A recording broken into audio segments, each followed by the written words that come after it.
Hey, this is Blake from the Gig Harbor Fly Shop, and recently somebody asked me if we would do a video on how to troll flies for salmon. So we do this when there's pinks and coho around, and I wanted to give you a rundown on how we have our setup.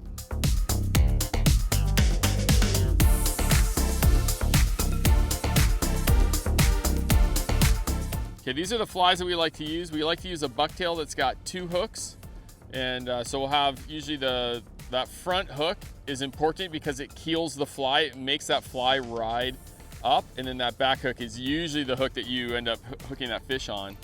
We'll have a couple beads on the line before the hook, a little clevis, and then a little metal spinner. The clevis, this is important. This is a plastic one. They make little U-shaped metal ones as well, and those I do not like, because what those metal clevises do is that they sit there and carve your line and eventually wear it thin. And you will, if you're not super diligent about replacing the line, it's gonna wear it out and you're gonna lose fish or lose flies.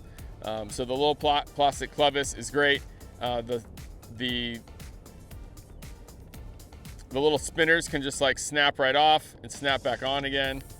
So these guys come off. So if this guy gets rusted up,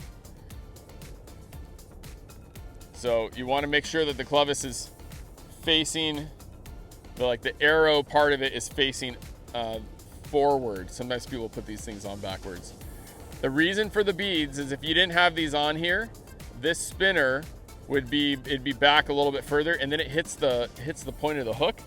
And we want to keep that hook nice and sharp, as well as obstruction free from fish, for fish. And so that spinner gets separated up by those spacers essentially. If you need little spinners with clevises and beads, we have a little combo pack, and it's on our website, and there's a link in the description down below for that.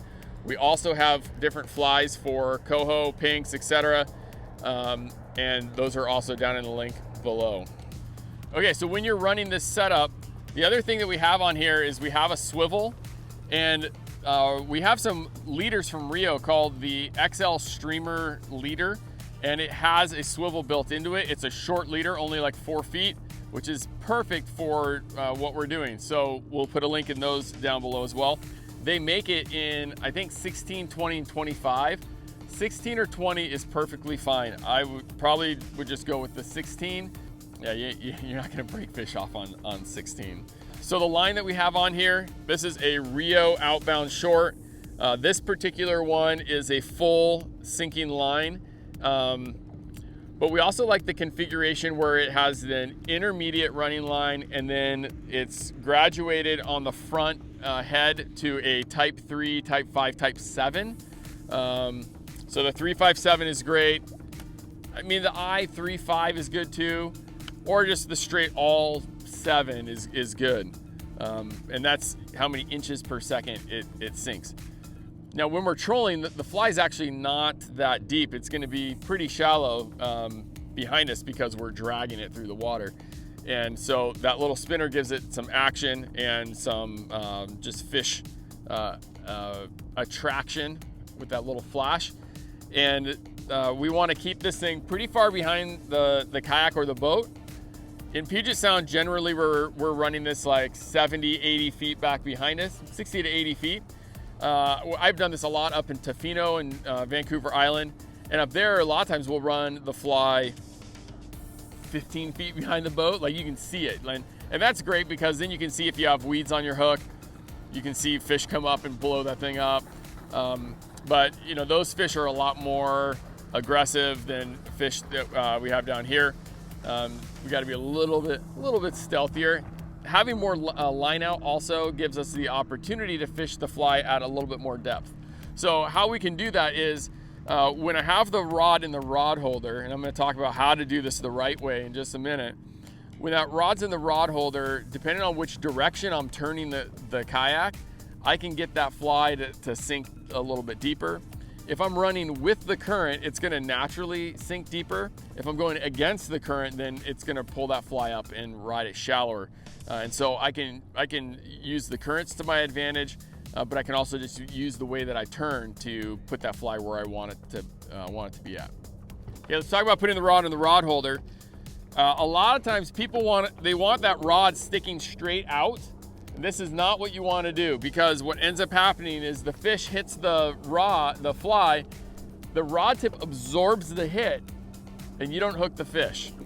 So what we'll do is we're gonna pedal forward here a little bit, and I'm just gonna show you how I fish this thing.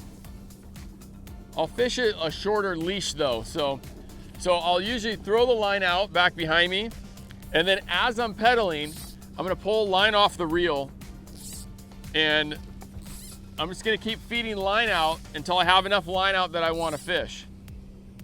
And then I'm gonna put it in the rod holder.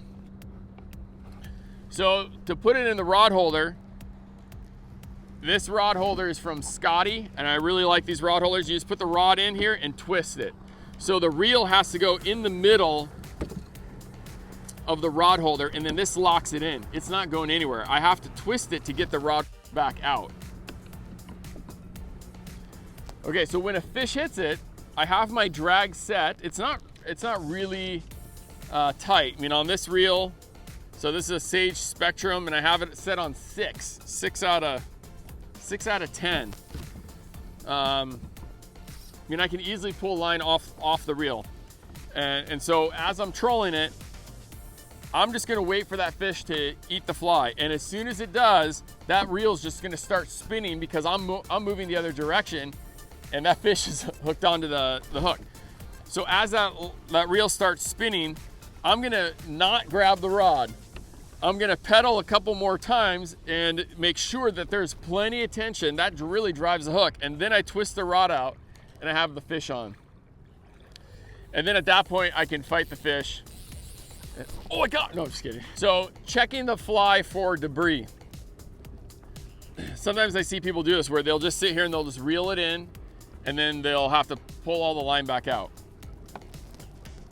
The better thing to do is to strip the line in so you can feed it back out quickly. And the way I do it is I leave the rod in the rod holder, I grab the line, and I two-hand pull it in. And then when the line gets in close, I can pick this up. I just flip it out in front of me. I can look at my fly, make sure it's okay. I can throw it all out on a back cast behind me, stick it back in the rod holder, start pedaling away, and if there is a little bit more line, feed line out or strip line off to let that fly get back behind me.